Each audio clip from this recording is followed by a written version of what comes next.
Hello and welcome to the show. This podcast is about health, home, and the real lives we're living inside both.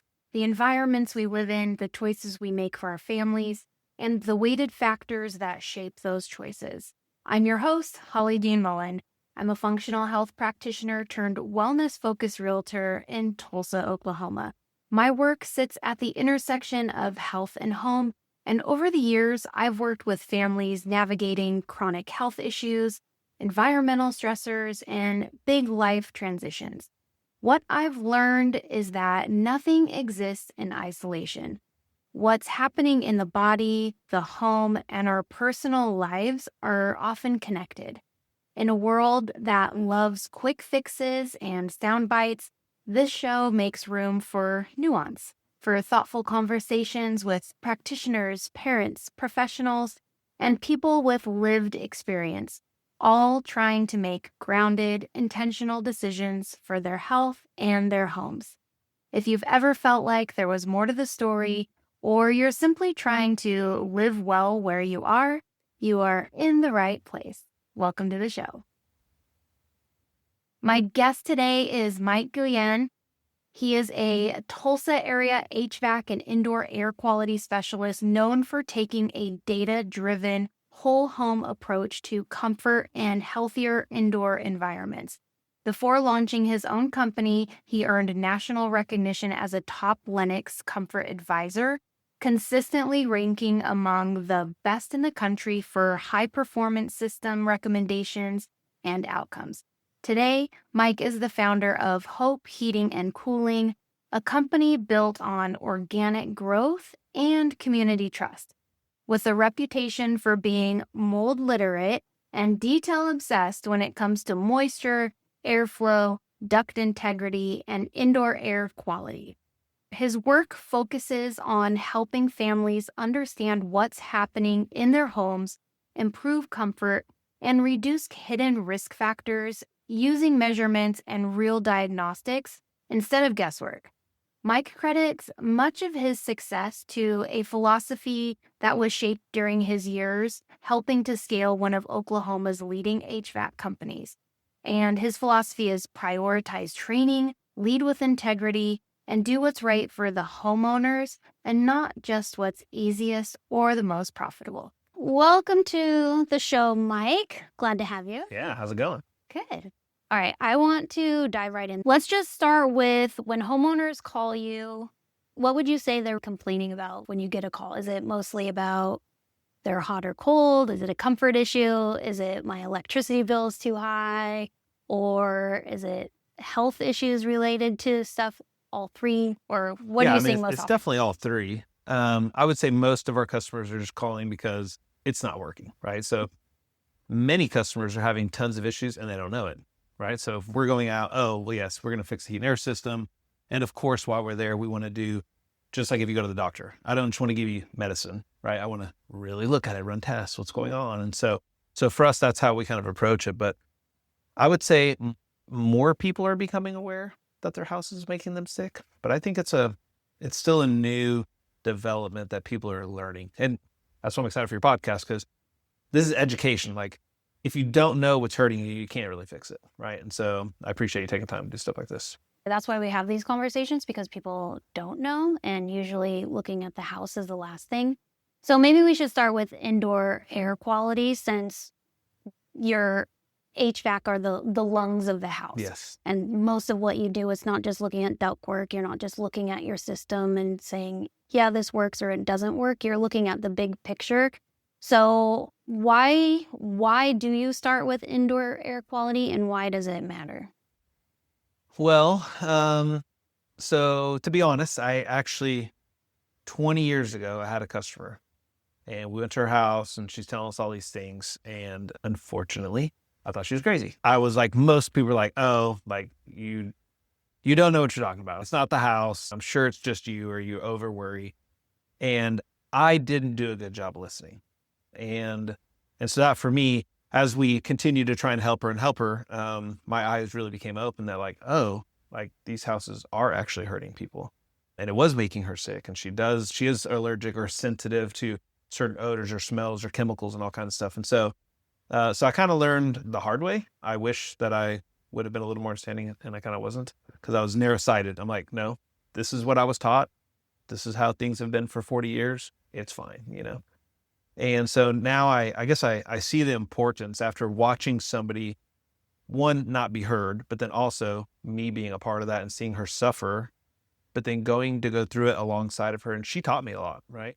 And as we started bringing in other experts, like I learned so much that in that moment I was like, oh, we have been doing people a disjustice. And some doctors do the same, right? You walk in, you say something, here's a prescription, off you go. And it's like, we're not giving people time, right? And we're definitely not giving people proper information. We're just doing what's easy, right? It's like get in, get out, move on to the next person. And so for me, I see it. I've been around too much of it to see how much it's affected people. And now having seen the results as we fix things, and you see the joy, the happiness. I mean, like people live in tons of pain, fear, worry, because they've gone through something bad. And when you get to help take them out of that and then find hope again and find, joy with what they're doing, like it just changes the dynamic. And so our heart is to really help people, right? And even if it's not us doing work, it's education, right? So if we can educate, we can teach, they get to make healthy, good decisions for their family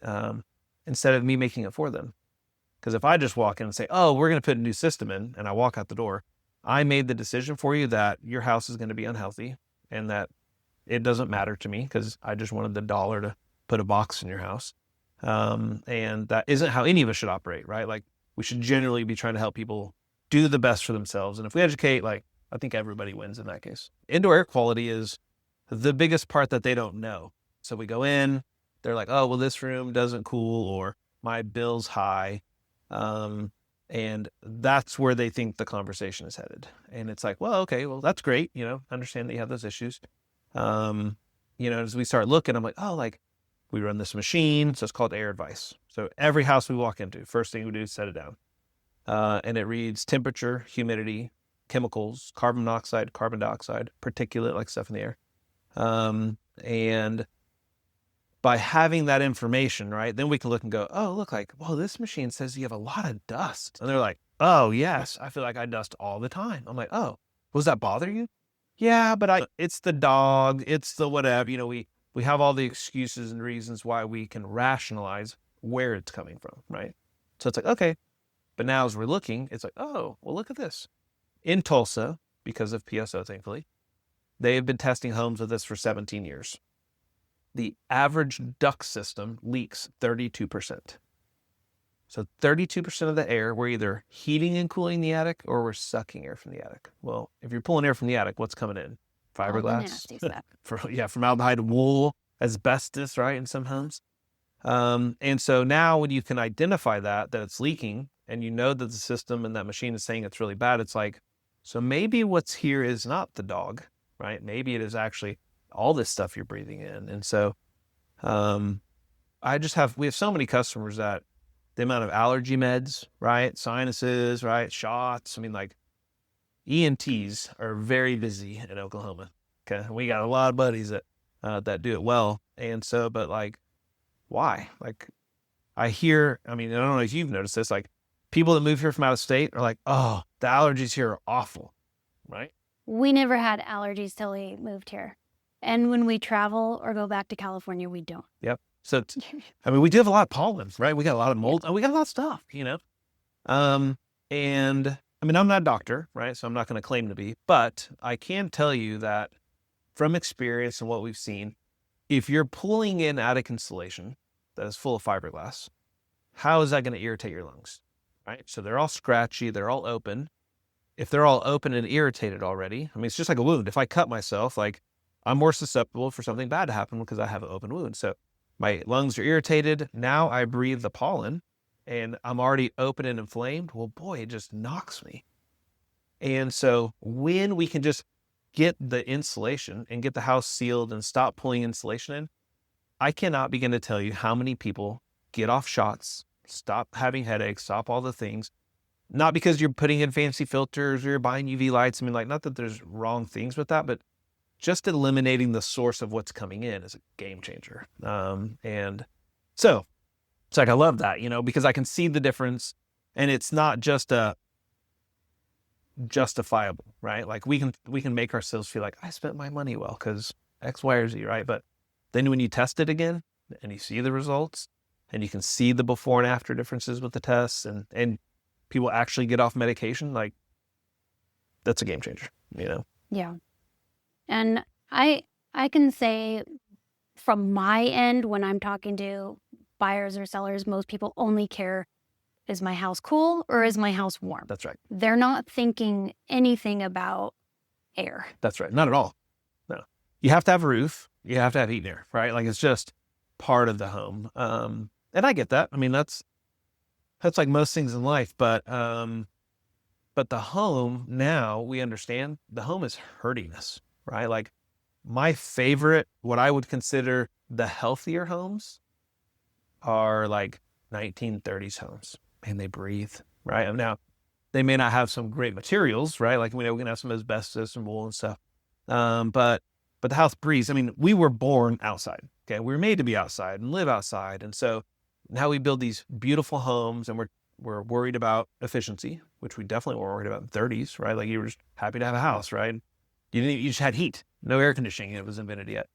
And so we were just happy to have shelter, but that shelter was still breathable. And maybe you had, an attic fan, which again, what's that doing? Bringing you more fresh air, right? So as time has gone on and we want to be colder in our homes, so in order to make it colder, that costs more money. So if I want to save money and it be colder, then I need to make sure my house is tighter. I need better insulation. And so with time, we have built ourselves into Yeti coolers that are very efficient, that hold temperature well, but they don't breathe.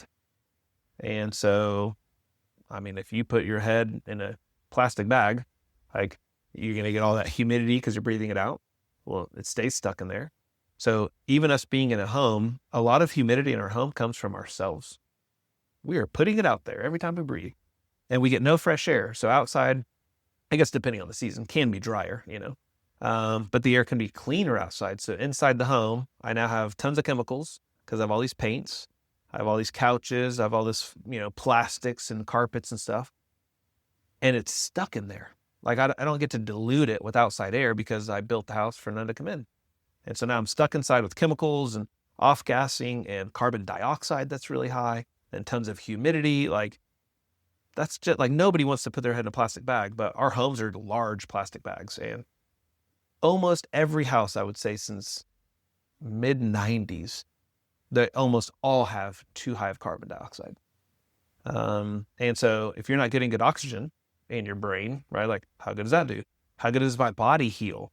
If I don't have oxygen flowing, like that is the life of our bodies, right? I mean, oxygen and water, I mean, that's what we need. And so with low oxygen, I have headaches, I don't feel well. And again, not being a doctor, but it's like, what else isn't working well in my body when I'm not getting good oxygen flow, right? So that to me is critically important.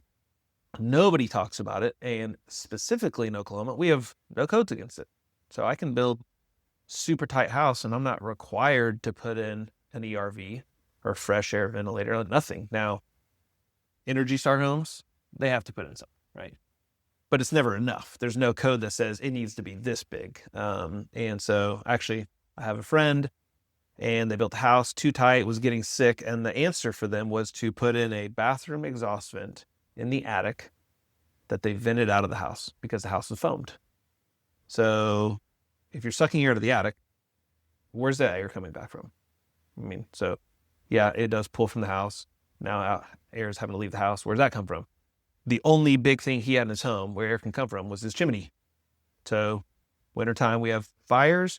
Smoke's always coming in. We don't understand why. Well, because I understand that they tried to put ventilation in, but they didn't understand it, right? And so, I mean, that could kill somebody. I mean, like that's serious, when you start talking about carbon dioxide or monoxide. So, so that's just the big picture. So you're right. People are just trying to buy a house. They want to be efficient, but they don't understand how that affects them, how too big of a system doesn't pull out enough humidity, and that can grow mold, right? Because I think bigger is better. I mean, everything else in the world is that way, right? Got to be bigger. But bigger air conditioning is awful. And Oklahoma, again, Like that's just a lot, and not just a bag on Oklahoma, but because we don't really have good rules and codes, there's no design required. So we can build a house and they're just going to say for every 500 square feet, we're going to put in a ton of air conditioning. I mean, well, how tall are the ceilings or how many windows or whatever? I mean, there's so many things and variables to take into account, but that's just straight rule of thumb. And many guys, even on spray foamed houses, still putting in 500 square feet per ton. So now you have tons of air conditioning in a Yeti cooler of a foamed house that's very tight, that doesn't need it. It runs, it cools real fast, which is great for the electrical because it didn't have to run very long to keep it 70 degrees. But because it never ran very long, it never dehumidified. So it's 70 and muggy in your house now, right? And so then they're like, well, gosh, it's 70. It just feels stuffy in here. Well, it's because humid. So now they're having to take it down to like 65 degrees. So it's going to feel like what 72 would feel like if it was drier. And then they've changed the dew point because now it's colder inside, but the humidity's still there. It's like, anyway, so there's just a lot of problems with oversizing. It sounds like it really is a science. I mean, there is. You can't just guess at it, right? And I think that's the thing. It's like 500 square feet a ton, that's good enough math, right? Like I don't have to do anything more than that. Then you have undersized ductwork or oversized ductwork. I mean, it's like, I don't know how much people love listening to this stuff, but like the list goes on and on. Like you either it's right or it's wrong. And that's the reality. And you're either healthy or you're sick. There's no in between. And so if you're building a house or you're remodeling a house or you're buying a house, like if you're not really taking the time to go through and look at it, the chances are you could end up in a situation where you and your family are going to be compromised and could have health issues, you know? And I would say older homes are harder because you assume, well, this house has been here for 60 years and so it should be fine, right? The heat and air guy that replaced it last year, well, it's worked for 60 years. So we just change it out and put the same thing in, but that isn't the right answer, you know? And we've learned a lot in 60 years. We've learned a lot in 10 years, you know? So we really need to make sure that we're evaluating things properly so that whatever somebody does, we just know it's going to be the healthiest choice. Back up to houses and not getting fresh air. I see now in a lot of like new construction homes, especially like in the tract homes, the neighborhoods that look exactly the same, some of those windows don't even open. And I know they're built for efficiency, but I was just reading an article how like still in like old Europe and stuff, there's a practice called burping your homes in the winter and opening windows. And it goes to speak to the same thing you were just talking about of letting outdoor air in and letting some of the nasty indoor air out and just getting fresh air into the home. With homes that are made now to not even have windows open and stuff, like that's a real problem. Huge problem. And we see it a lot. You know, some of those tract homes, as you say, they're making them Energy Star. And initially when they started making them, they didn't have any fresh air and they were having humidity issues. So then the answer is most of them, if you go look at them and you walk into the main hallway bathroom, the bathroom exhaust fan is running 24/7. You can't even turn it off. There's no switch for it. It's hardwired on. So now you have a 150 CFM fan that's sucking the air out of the home so that it can bring in fresh air. But if you have a tight home, it goes back to the same question. Where's the air coming back from? So they are putting in a way to pull air out, but giving no designation on where air comes back from. And so if you did build a good tight home and you have good tight windows and you foamed around them properly, then really the only places that air can come from is going to be wire tracks where the electrical goes to the attic. So now I'm going to pull attic air in or my can lights that aren't sealed. I'm going to pull that air into my house. It's like they're putting in the fan to say, oh, look, we're bringing in fresh air. But like, is that the fresh air you want? Like, I want fresh air from outside my house. I don't want fresh air from my attic. That air is not fresh, you know? And that comes to the level of, oh, but look, we're doing the right thing. We're adding fresh air. But they're not really following through with like, what is the right way to do that, you know? And so dollars is what it comes down to. And so the only right way to do that is to put it in an ERV. And if you don't know what that is, It's an energy recovery ventilator. It basically means I'm going to bring in fresh air efficiently and properly. So instead of just sucking air out, it has 4 ducts total. I'm going to bring air from outside. I'm going to run through this heat exchanger. I'm going to take my high carbon dioxide, high air that we've already breathed, the humidity that's stuck in the house, and I'm going to suck it out of the home, and I'm going to run through this heat exchanger. I'm going to preheat and cool that air. So I'm not just sucking 100-degree air outside in the home. So preheat and cool it. Then it's going to go through a filter system. It's going to go into the heat and air system to get heat and cooled further. And I'm constantly going to bring in fresh air. So my thermostat right here, my unit actually monitors carbon monoxide, carbon dioxide, temperature, humidity, and dust. My unit will automatically turn on if I need more fresh air. So like right now, there could be enough. But if I had 20 people over, well, boy, all of a sudden I have really high carbon dioxide. So my unit knows, it kicks it on, I bring in fresh air, and so it's always healthy, right? So obviously that's a high extreme of people who really want the best air quality, but just a normal ERV works. I tell homeowners all the time, buy a machine. It's called Awair, A-W-A-I-R. So Awair, you can get on Amazon. I think it's $100, $149. Costs no subscription, but it sits and monitors the dust and the carbon monoxide and carbon dioxide, all that stuff. It'll automatically shoot you a text or an email if carbon dioxide gets high. So if you get it and you're like, oh, it's high, well, what's the free thing to do? Open a window, right? If you kick on your kitchen exhaust vent and you open a window, you're going to pull outside air into your house and you're going to let the bad stuff out, right? Now, it may be hot, it may be humid, it may be dusty outside, depending on the time of year. So obviously that's not a fix, because when it's 105 outside, you don't want to bring that heat and humidity in. But nice times like today, gosh, open the windows, air your house out, right? Turn that fan on, turn on the bathroom exhaust fans, draw air into the home. If you have an attic fan, kick on the attic fan, really draw air through the home, you know? But those are the cheapest ways to try and get as much fresh air in when you can. But on extreme weather, when it's 20 degrees outside and when it's 100, like buying an ERV or something like that is about the only way that you're really going to make sure you can guarantee and have fresh air. Is there a way for homeowners to assess their system to even see if it's appropriate for for their usage and for their home? Like, aside from calling someone like you, is there a way for someone to do a self-assessment? Yeah. Like, is my home properly sized and ventilated? Well, at least in Tulsa, okay, so you can call PSO and you can ask them to do a free energy audit for you. Nobody knows they do this, and they advertise it, but some people listen. So call PSO, ask for a free energy audit, okay? With that energy audit, they're going to tell you how leaky the ductwork is. They're going to tell you how leaky the home is, you know, how old your system is, how much insulation you have, things that could be improved.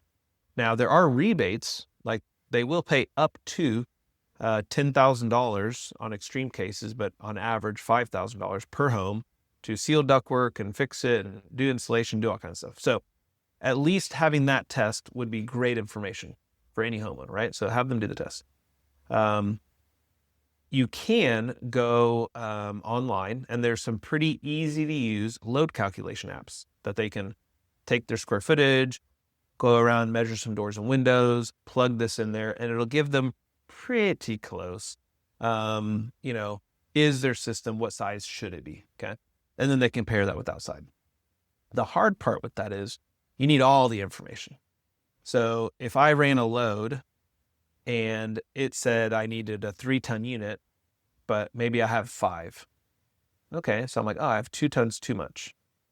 But if I have 30% duct leakage, then I kind of have a 3-ton, I have like 3.25-ton unit. So kind of have the right size, right? So, but if you don't know that, you just look at it and go, oh, it's wrong, right? So yes, you can partially do some own looking and testing and have PSO do stuff like that. That is helpful, but unless you have someone who's a full like home doctor to really take the time to look at it all, you're just never going to know for sure, but you could at least get pretty close. For someone who's maybe doing new construction, like a custom home build and designing their own HVAC, I know the homeowner wouldn't do that. is that something that you do? Do you design like ductwork and all that stuff for new construction? We do, yeah. And so we don't do new construction. I mean, I guess we do maybe 1 or 2 a year, right? With certain customers who really want to do it the right way. Because the hard part is even custom home builders, right, normally have their own heat and air guys. And they don't fully understand it, right? So when they start looking, comparing, they're like, well, boy, you guys are a lot more money. Well, every new construction house, and I say that pretty strongly, but every new construction house, the ductwork is either too small or too big. It is never really the right size. And that comes down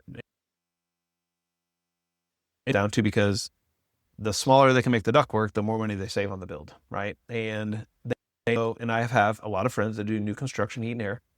And I've come to them like, guys, you did a beautiful job, but you were short on the return. Yeah, the builder won't pay us to do that. Like, it's one more return, you're not talking that much money, but they're like, I'm like, well, then you should tell them that you'll only do it if they do this. And they go like, yeah, but then we'll lose the business. So you're building $1 million home and it's built wrong with heat and air. Like, it's unbelievable. But because we have no rules that make them do it right, then we end up in kind of the same boat. And so it's tough. And so we fix a lot of new construction. We come behind it and go through it and fix it. I have a lot of friends that as they build it, I try and come through and say, hey, look, like it needs this. And, we kind of argue back and forth, and finally their heat and air guy will give it and come back and fix it. And so, we want to consult, we want to help people, but it's just tricky. It's tricky when only a very small percentage of people either one, understand on how to actually do it or want to actually do it. And it really is so against the grain of everyone else that they don't either always believe us or like, oh, that doesn't need to do that, and you're trying to have that kind of discussion with it. So that's tough. It's a tough question. Well, it's hard to give a good answer. It ties into, I know we didn't talk about me asking that. It's just, organic conversation, but it ties into one of the same answers of when people ask me who I recommend for custom builders that'll build a healthy home, like according to certain specs that someone wants.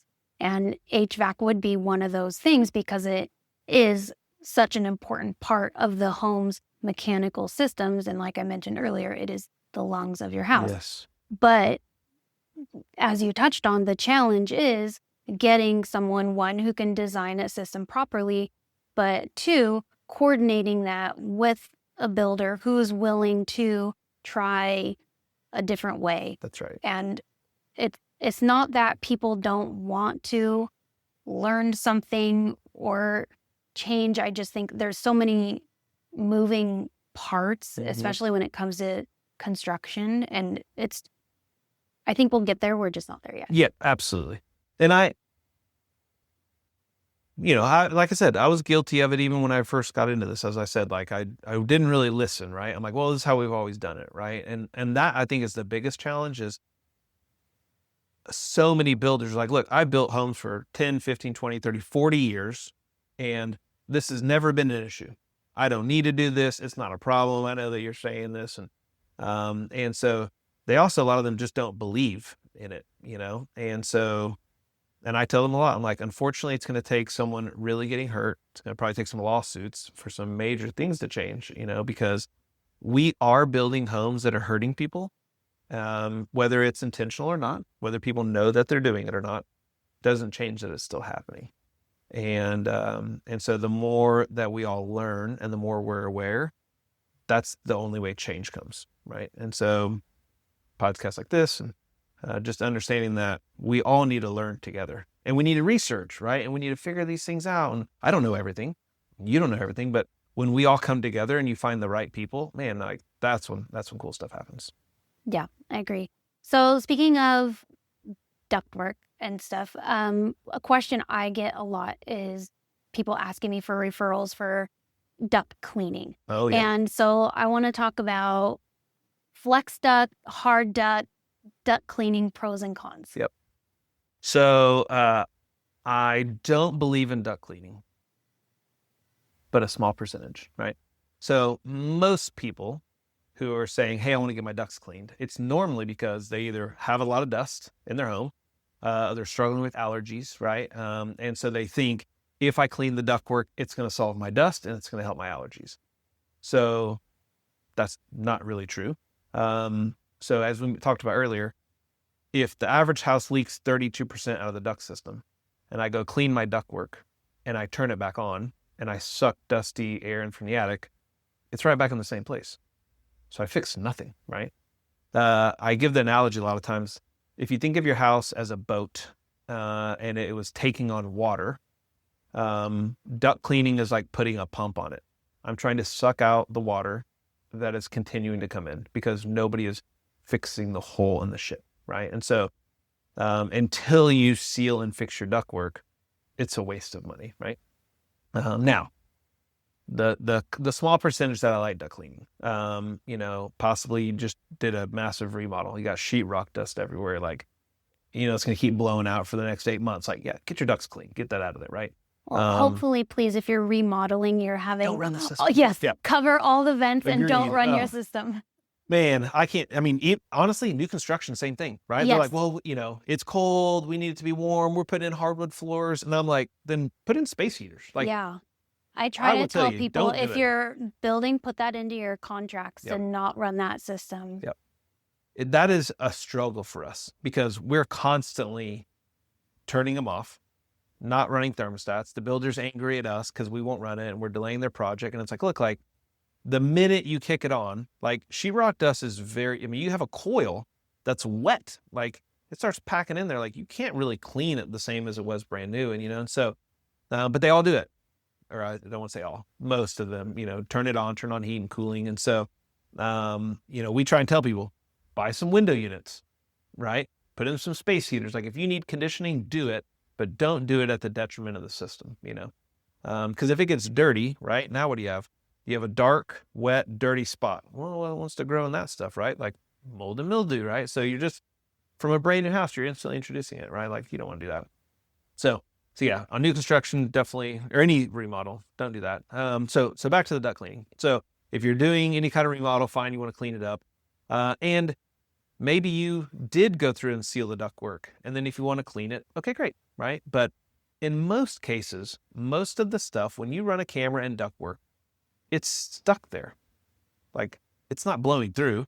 What's blowing into the house is still what's sucking in today, but most of it is all stuck and hardened on there. So if you keep blowing it, it's not like you're bringing more in. Some of it may blow out and the rest is just going to cake in there, So if you have flexible ductwork, it may not be worth the risk, right? To come in, and there are different types and brushes and the little, nozzle that bangs around. And there's lots of ways to go about it. But ultimately, I would say it's not worth the risk a lot of times to clean ductwork. But if you seal it and you fix it and you make sure no more is coming in, whatever's in there is going to blow out.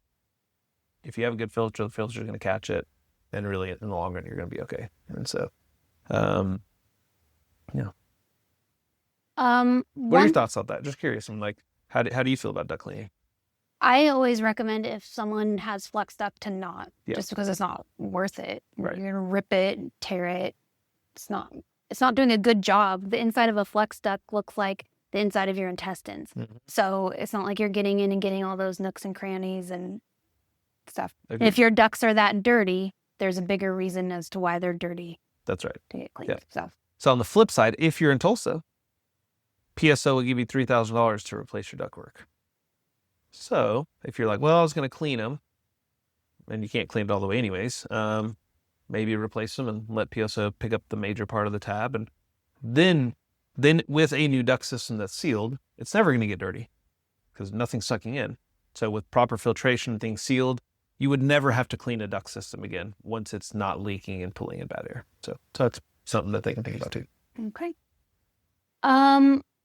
One thing that I saw in a new home, and I see this, not a new home, but in houses, we see this a lot. And one recently is like moisture or condensation around windows, moisture building up in bathroom, exhaust vents and stuff. Earlier, you mentioned that might not necessarily be a window issue or a vent issue. So why don't you tell us about that? And sometimes you'll even see this around can lights in kitchens. So you'll see that the supply vents in the kitchens are sweating, same as the ones in the bathroom, right? So bathrooms and kitchens are the two places where you have exhaust vents, right? So kitchen exhaust vent, bathroom exhaust vent. And so this is the big one. This is for everybody, okay? Every single house, if you have a kitchen exhaust vent that vents out, because some of them, kind of recirculate on yourself. But if it vents out, and if you turn it on, it's sucking air out of the house, which is great. I'm trying to suck out the smoke and the grease and whatever. So that sucks out. Where is that air coming back from? Some air's leaving, but I have no way to get it back into the home. So when that kicks on, your house goes negative pressure. Essentially, your house is starving for air, and it's going to find the easiest way. So the three biggest places that air leaks from is old can lights with the old, like the new LEDs are sealed, but the old ones, they kind of have an open can. Air pulls in from the attic from there. Chimneys, fireplaces. Even when you have the vents that do close, they don't close airtight. So now air pulls backwards through your chimney. You're bringing soot, outside air, dust, dirt, whatever in the home. And then your little leaks around your windows, right? So now you have outside 100-degree air sucking into the home where it's 70 degrees in here, and it starts sweating and condensating because air's pulling through that window. And then last, bathroom exhaust vents.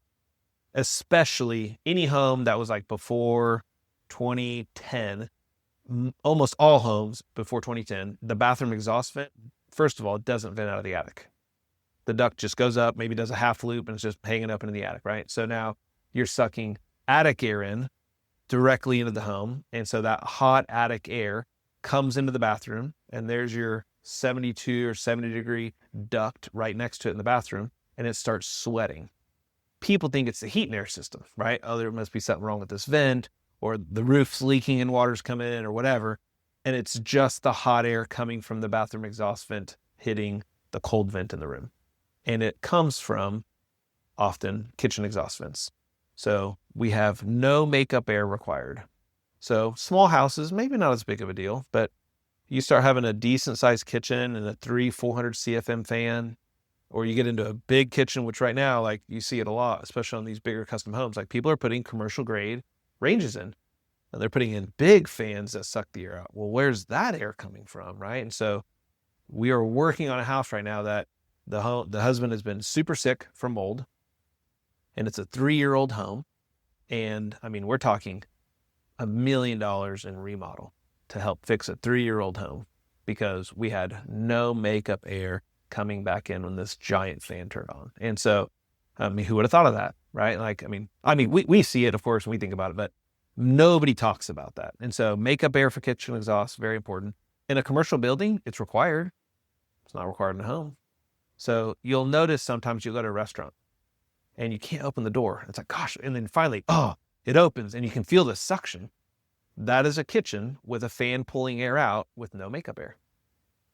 Then you'll have restaurants so you can open and close the door, no big deal, because they have proper makeup air. So, but normally that's going to be a restaurant that hasn't spent money well, right? Or maybe they didn't get proper inspections of codes, or their makeup air fan failed or whatever, But that's what that pressure difference is. And so what about in your house? Like I know sometimes, like even in my house, when the air kicks on and bedroom doors will like slam shut. Yeah.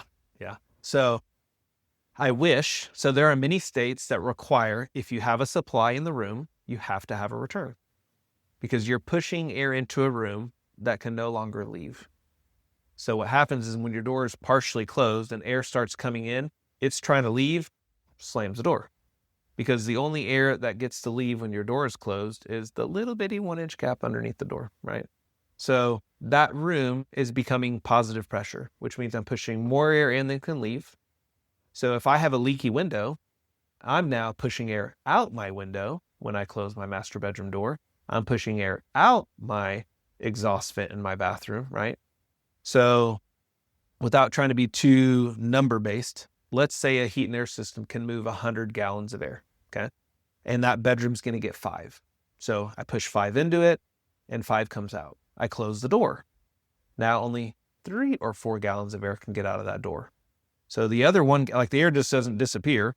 So that other 2 gallons that couldn't make it under the door into the home is going to go out a light switch, a can light, a bathroom fan, whatever. It's going to leave the home. Okay. My return air is still trying to suck 100 gallons of air into my house, but 2 just left from that one duct. So now I'm putting 98 gallons of air into my house, but I'm sucking 100 out.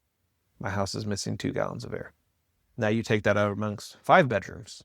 So 2 CFM per duct with 5 bedrooms is 10 CFM.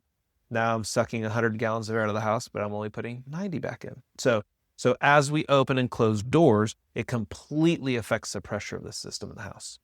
And then you open and close a vent. Oh, right. So people are like, oh, this room's too hot. This room's too cold. They go and they close the supply vent. Well, if the ductwork is to arteries, if I closed off one of your arteries, how's that going to affect your heart? Your heart is straining, it's stressing. And if you have leaky ductwork and I close the vent because I didn't like that much air going in it, most of the air just leaked into the attic anyways. So I didn't actually redirect it. I, again, changed the pressure in my home and affected it. And so now, let's say all my venting is proper on my kitchen exhaust vents and I have proper makeup. Awesome. No problem there. But I have leaky ductwork. Every time my heat and air system kicks on, my house goes positive or negative. It's very rare that, unless you seal the ductwork, that the house is neutral.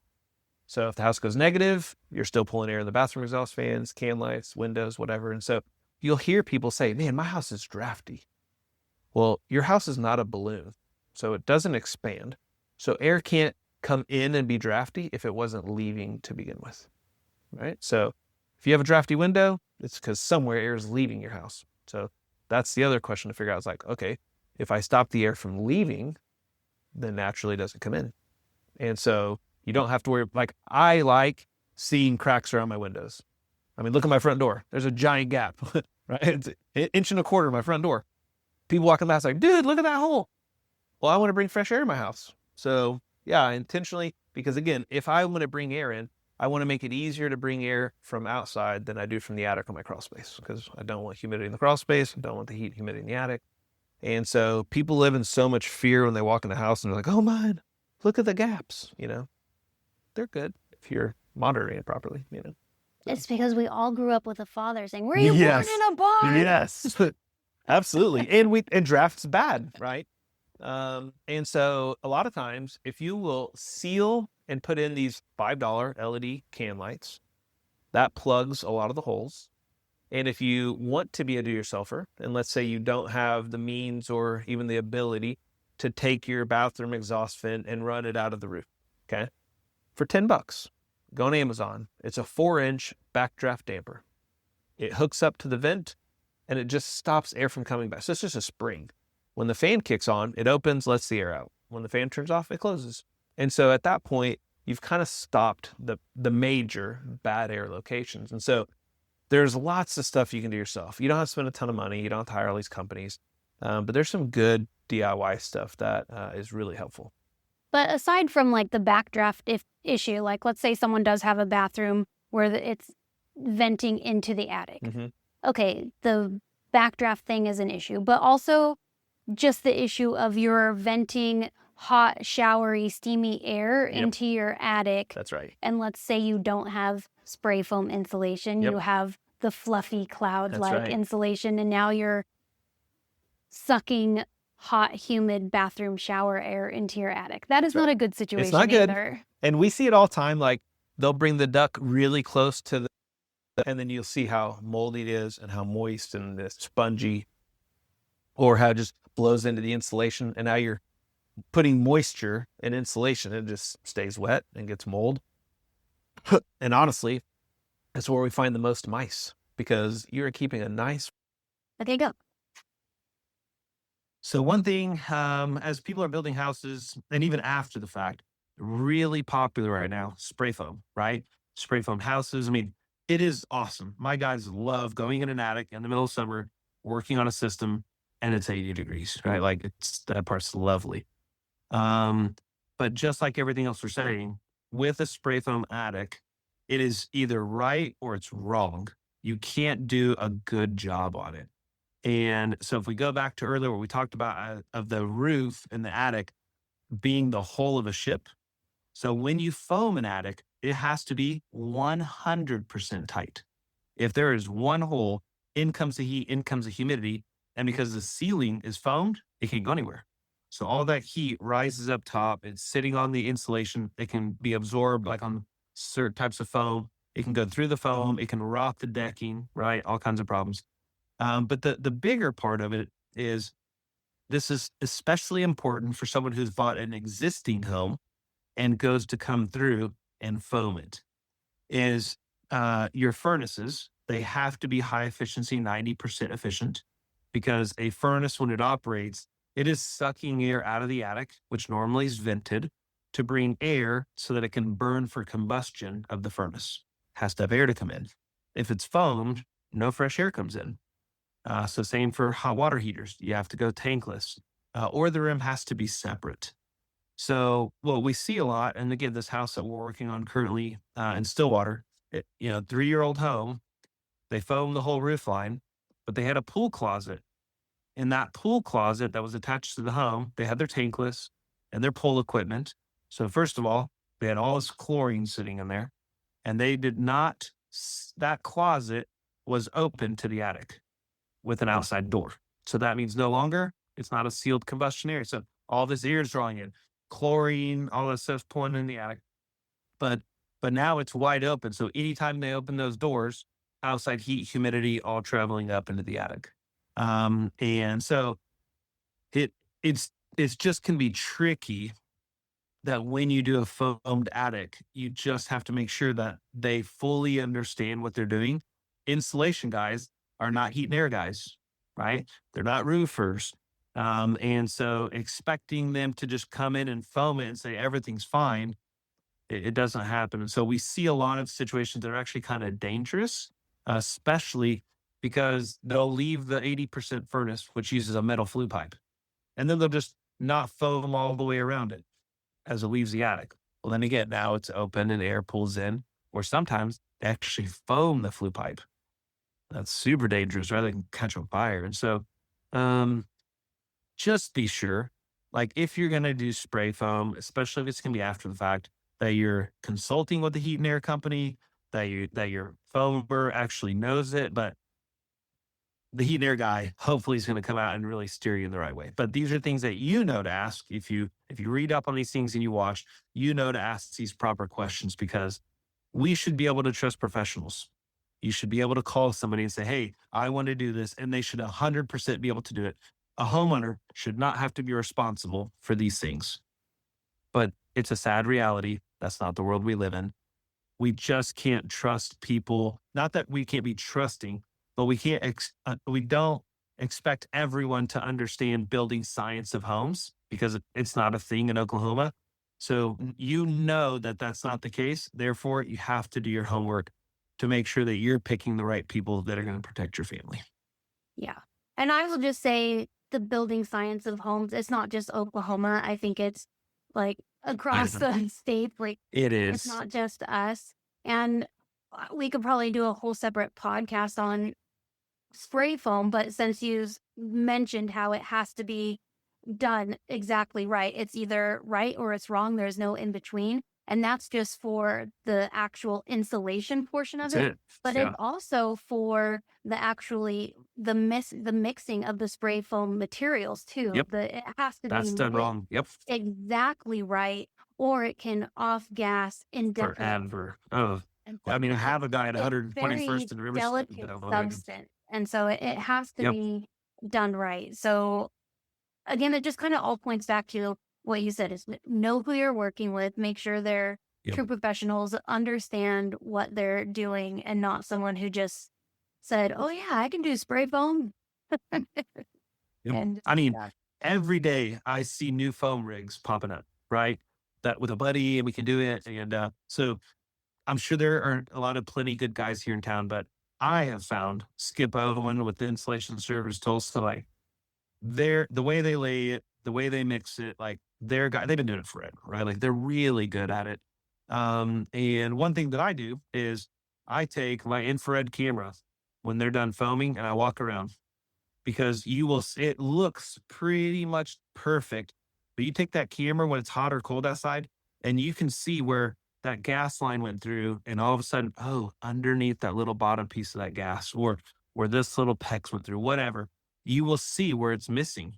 Where from looking at the top, you can't tell. And so, having those tools and you having the tools, if your workers don't have them, and going out and checking these things out, it's really important. So, um, nobody's perfect, even us. You got to triple check it. You got to go through it.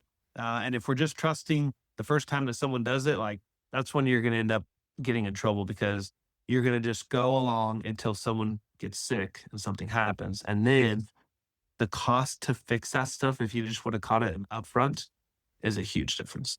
So do your due diligence, right? Learn, educate, read, challenge people, ask them questions. People apologize to me all the time. Mike, I'm so sorry. And I'm like, look, I ask tons of questions, so don't feel guilty. If you're not asking me questions, then you're letting yourself down, right? So, Okay. Awesome. Okay. Thank you. yeah, of course.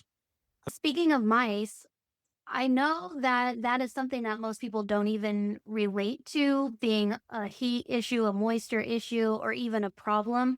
Not even just mice, but with other types of pests, not just rodents, but like earwigs, silverfish. Those are all indications of Oh, yeah. something wrong with the house. So, but I didn't really know that about the mice in the attic from that being like a ventilation issue too. Yeah, well, they love being warm and cozy, and that's just a perfect spot to nest with them.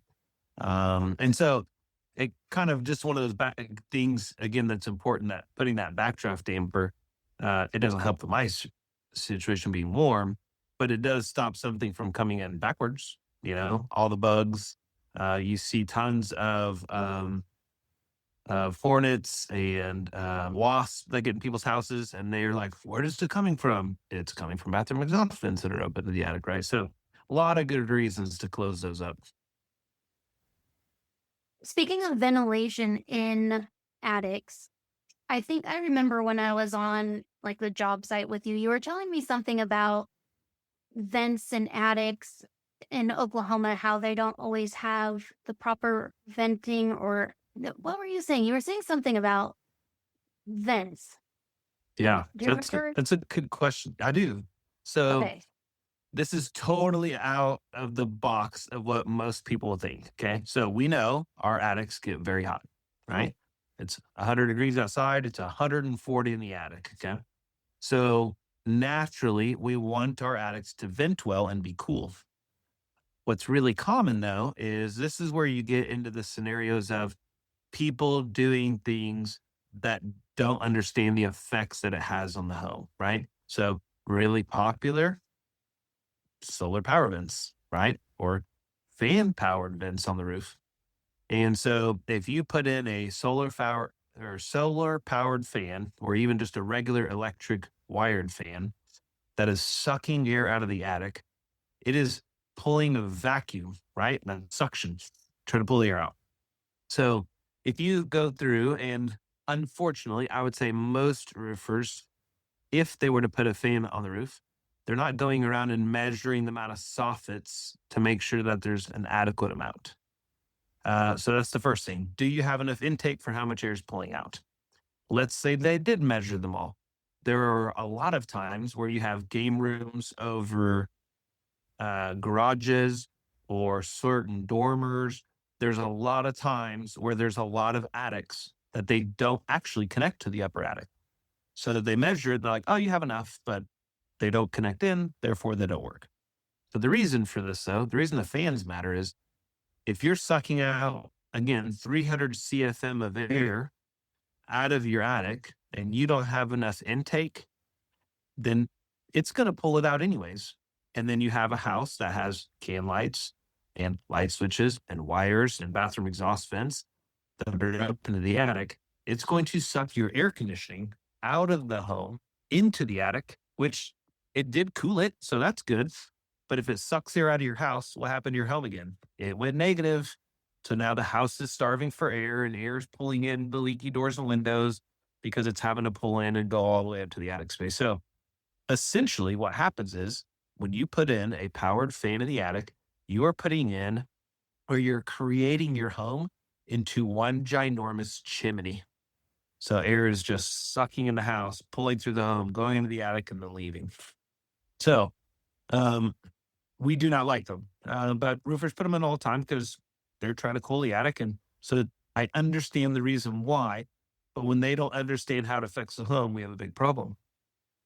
Now, you should obviously never have any ventilation in your attic if your attic is foamed. But occasionally it happens. And so I went to a house in Midtown. They knocked it down, rebuilt. It was maybe 5 years old. The ducts were in the slab. And he called us because he said, "Hey, I have a problem. I have water in my ducts." And okay, that happens. We see that in slab homes. So we go over there. Ducts are totally dry, but all by the vents, like literally puddles of water. He thinks the water is coming up out of the ground. And so I'm looking at it, I'm like, okay, it's definitely not water in your ducts. He's like, "Yes, it is." I said, "Definitely not." I said, "It's condensation."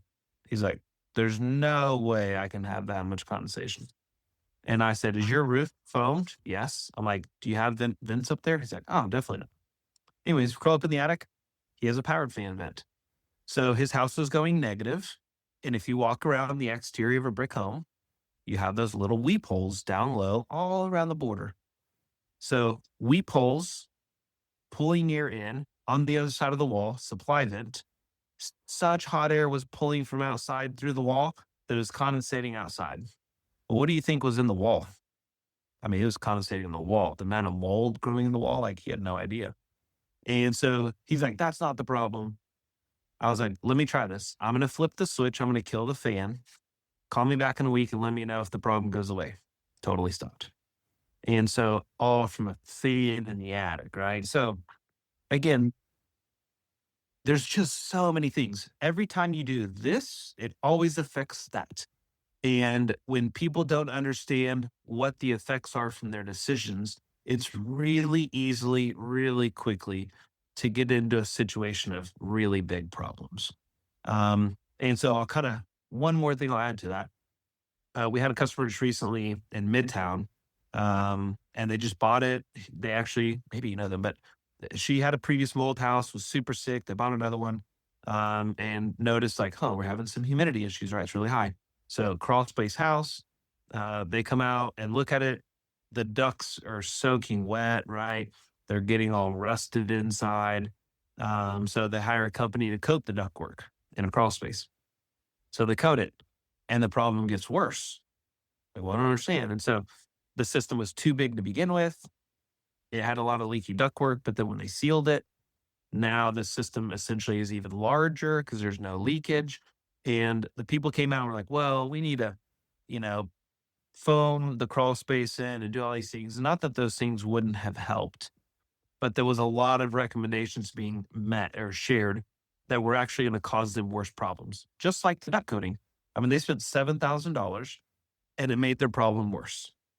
And then they had to, again, rip it all out and start over. So, like, what a waste of money. And one guy sold them $15,000 on how they were going to, encapsulate the crawl space with just laying down visqueen, and they were going to put styrofoam on the side, not foam it, just styrofoam, not seal it. And I'm like, how's that going to work? Like, just again, making sure you find the right experts on how things are done is really important. Well, those are really good stories to paint the picture of how the home really is a working system that you can't compartmentalize. And I'm always referring to the house like a body. You know, all of Mhm. our parts and organs work together as one, but our modern medical system compartmentalizes it. You know, we have our Yes. cardiologists, our endocrinologists, and they don't talk to each other. And what one doctor does over here affects other parts of the body and systems over there. And it's the same, it mirrors the home, like the stories Completely. you just shared. Um, when you were talking about attic spaces over or game rooms over like garages next to attic Hmm. spaces and stuff, this is something I see constantly. I know this is something I've talked to you about in my home. We have an upstairs like bonus room that is really hot in the summer. It stays cold in the winter. And recently you did an inspection at a home for me and you explained it so well about how the insulation inside those spaces when they are positioned over garages and stuff, how important it is to have an extra layer of a type of insulation to maintain um, consistency in temperature in that conditioned space. Can you talk Yep. to that real quick? Because I know I'm seeing it a lot here locally, so I'm sure Yes. other people will want to know about that. So it's if you have a room over a garage, you can relate. You know that room is always the least comfortable at home, right? It's just a given. And visually, I'll try and explain it. And even if it doesn't make sense, you can hopefully get the gist of it. So if you picture the house or that game room, it's typically a triangle, right? So that's what's normally above the garage. And then you have the triangle and the edges of the triangles they cut off. And that way you have your walls inside the room. So a lot of the game rooms have a pitched ceiling and then the side walls. And behind those little 3-foot walls on the sides is attic space. So you have two little triangles in each one of those. I call them hot boxes. The first problem with them is they do have softening underneath, but those little triangles have no ventilation, no way to get air out, anyways. So all the heat that comes in there just builds, and then it's up against your little 3-inch bat of insulation on the wall, and all the heat travels in. That's kind of your first problem. Got a lot of heat. There's no ventilation, and which is also really bad for your shingles because all the heat's staying in there, and it has no way to get off, and so that damages it. Which, by the way, if you have a roof problem or if you replace the roof, you may have a 30-year warranty on your shingle. And it's through the manufacturer, not the roofer. So the manufacturer comes out and goes, your roof isn't installed right. You don't have proper ventilation, like warranty's void, right? So it's really important. People feel secure, like, oh man, I have this good warranty. Well, most of the time it's no good if the roof wasn't done right. So anyway, so you're back to that triangle. It's very hot. And so what happens is the floor, so they go through, they put insulation in the ceiling, let's say, of the garage, which is the floor of the game room above. So sometimes they'll staple it, but a lot of times they just shove it up there and it kind of falls down on the sheetrock of the garage, which is great. So if you pull a car in, the goal is that heat doesn't rise through and hit that game room. But if you have a 16-inch joist space and you have a 5-inch bat of insulation, you have 10 inches or 11 inches above it that is airspace. Okay. Now, if it's contained, that's fine. But the edges where those little triangle spaces are, the joists travel all the way to the edges. So what happens is when the wind is blowing, air goes inside of the soffit and blows above the insulation, but up against the floor of that game room, all the way to the other eave. And they're just kind of blowing across. And so what's happening is cold air is coming up into the floor or hot air is coming up into the floor. So, some people don't like foam, and that's kind of a different conversation. But at the ends of where those knee walls are, you want to make sure that the insulation goes down up against the sheetrock and basically blocking the air from the softening of blowing air across. Just doing that, game changer on how it operates. I do like closed cell foam on those knee walls. I don't like foaming roof. That's my own personal opinion. I don't like foaming roof lines, but foaming in a knee wall, like that's not going to off gas into my house, right? I'm not going to breathe that. But you can either foam that down or you can use our board, right? Which is just a foam board insulation. Nail it, take it down and seal it up. It'll be as effective, but we're just trying to stop the air from traveling back and forth. I was at a home today and looking in that attic space right there next to those upstairs rooms. And the space was actually done with the foam board. Oh, and the cool. foam around it. And I was Yep. like, I know what this is. Yeah. Right. Isn't it nice? I mean, like, and it's so effective. And it's really not that expensive, but that's a game changer on a room. And I've watched people spend thousands and thousands of dollars and be like, they redid the roof and they tried to foam in and put a better window and just all kinds of stuff. And like, then they come through and do this little bit amount of insulation. And they're like, I can't believe that's what fixed my problem, Yeah. Let's wrap up. I have a couple more questions for the homeowner wondering what kind of air filters to use just for their Mm, sense. I know yeah, that's a big thing. Like, I always like to get the HEPA ones or the super strong ones, but that's then right. I learned that that's not always the best, especially when I had an old system and a not a properly designed system for Yeah. those. So why don't you talk about that, the importance of choosing the right filters for your system and changing them? Yes. Oh man. Uh, Most people think that if they change them at least twice a year, they're okay, right? So first of all, you should be changing your filters at least quarterly. But if you can change them every 2 months, awesome, right? Filters is a tricky one. Ideally, like every system that we install, 5-inch thick MERV 16 filter. There is no better filter on the market to be able to clean the air and have a low pressure drop across the unit, right? Like, of course, we don't want it to be restricted. If I made you breathe through a straw, you're going to get kind of dizzy, right? So what happens with filters is for most people, because we're trying to get rid of dust, they go through, they put a good filter in, and their dust gets worse. And they don't understand why. They just, well, maybe we need another better one and we need to change it more often. And so they just keep putting in filters and they get black really quick and the dust just doesn't seem to change. So going back to one of our first conversations, if you have 30% leakage on your ductwork and you put in a filter in the ceiling that is restrictive, and behind it, anywhere along the duct or at the furnace, there's a leak, well, it's easier to pull air through the leak than it is to fight its way through the filter. So naturally, I'm going to suck more air from the attic, which is going to bring in dirtier air. So, I mean, we're doing the right thing by trying to put a good filter in. But again, if the filter is restrictive and there's leaks in the ducts, problem worse, right? So in that case, if you don't know if your ductwork is sealed, if you don't, or if you, even if you do know, man, I have leaky ductwork, like buy the cheaper filter because you want to put less drag on it so it doesn't suck more air from the attic.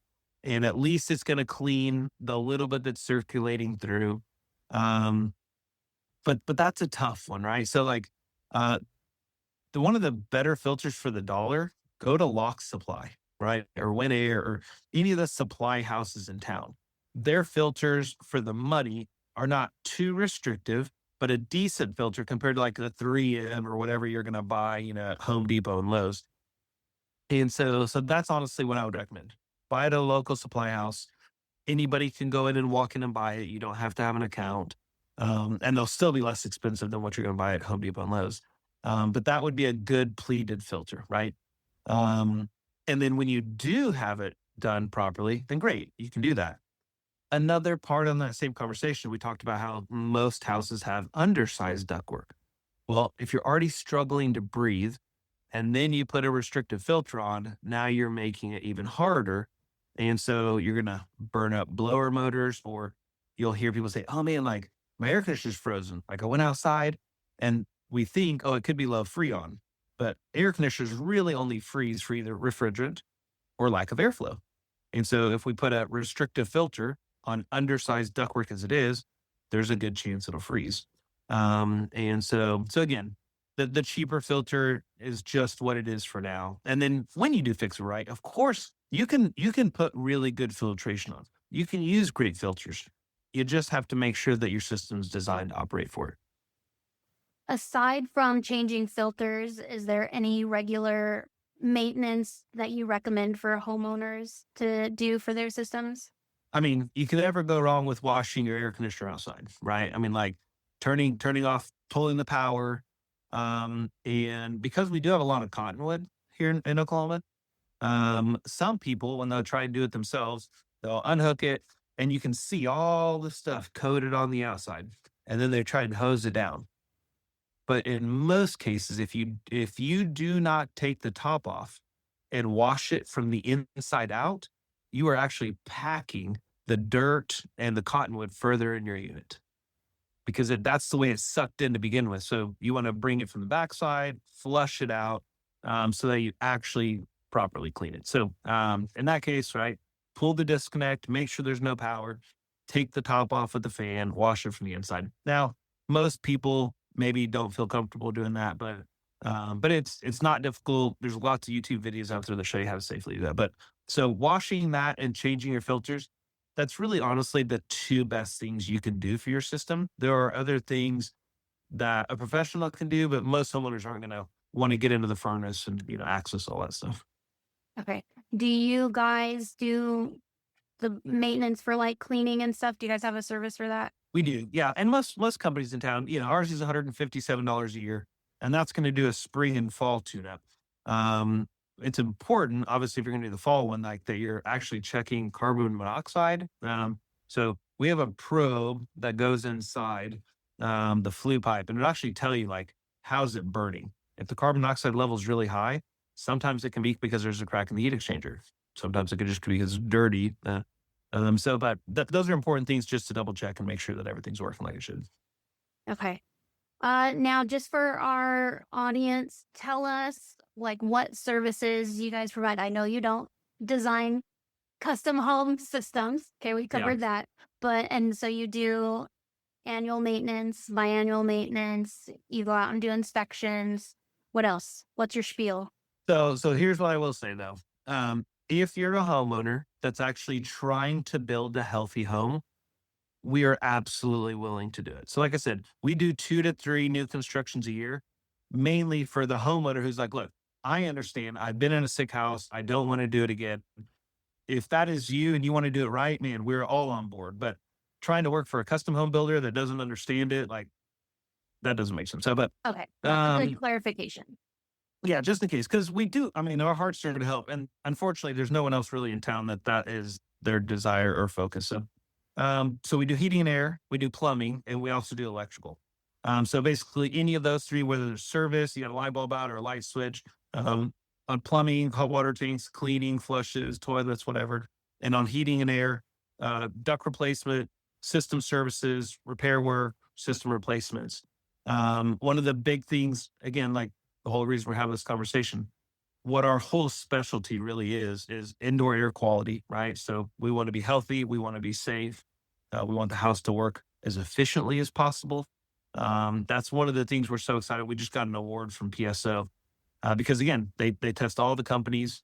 And so we had the tightest, most efficient systems out of anyone installed by a huge percentage in the state of Oklahoma. So, we may not be the biggest company, but we're about the quality and then how we perform and make our houses. So that was really cool. So any way that we can help and be of service, we would love to help people. Okay. And the best place for people to find you is on the website? Yeah. So if you do want to learn more, I'm a big DIY guy. I love stuff like that. We are going to be making a channel to start sharing with people, but I constantly post Facebook videos showing people, here's what to look for. Here's how to fix it yourself. I like to save money. And although we are really good at what we do, nobody is going to treat your house better than yourself. Right. And so if we can show you how to do that, like we want to do that. Because there are some things that it's just frustrating to spend that much money to pay somebody. Right? Like my guys are amazing, but you're paying a top level guy to put a can light in. Like you can do that. Like, and we can show you how, or how to change a capacitor, whatever that is. So that's a good way to find us on YouTube. My Facebook is facebook.com/Mike Guillen. And, we do, you can find us on the internet at choose-hope.net. But however we can serve you guys, we would love to. Okay. I will link all that up. And I know you shared a lot of resources in our conversation. So I'll go through and I'll make sure I put links to all that stuff as well. Is there anything else that you wanted to touch on or that I missed? Buying the most efficient system doesn't help when the ductwork and everything else isn't proper, right? So if there are a lot of people, you're like, oh man, like I want to be efficient and I'm trying to save money and do all these things. And it's like going out and buying a Prius, right? Oh man, this thing's going to give me great gas mileage. And then hooking up a parachute to that Prius. Like how efficient is that Prius going to be? Like not going to save a lot of money, right? And so same goes for heat and air. You can buy really great equipment and not really put it in well and not fix the ductwork. And you could actually end up cost yourself more money because a efficient, smart system becomes dumb. it knows how much air it's moving. So it goes to kick on and it's like, uh-oh, I'm not moving the proper airflow because the ducts are undersized. And so the system speeds up and it overamps and overworks, trying to move air through restricted ductwork, causing more efficiency or more electricity and more failure on equipment. And so you'll see that online a lot, like, oh man, I bought the best system and I had all these problems. Well, it wasn't the system. It was absolutely how it was put in. So you're better off buying a cheaper system, putting it in properly, than buying the best system and putting it in wrong. So, however, we can just encourage and teach people, like, make sure you do your research. We just want to make sure that people are taken care of. Okay. I love it. Well, I think this has been a very educational and enlightening conversation, and I'm glad you're able to join me today. Yeah, man. Thank you so much for having me. Keep doing what you're doing. I want to encourage Great. you. I love what you guys are doing and how you're helping your folks. Great. Awesome. Thank you so much. If this episode planted a seed for you, good. That's the point. Indoor air quality is all about understanding how your home works and knowing when something feels off for a reason. Mike, thank you so much for bringing clarity and real world experience to a topic that affects all of us, whether we realize it or not.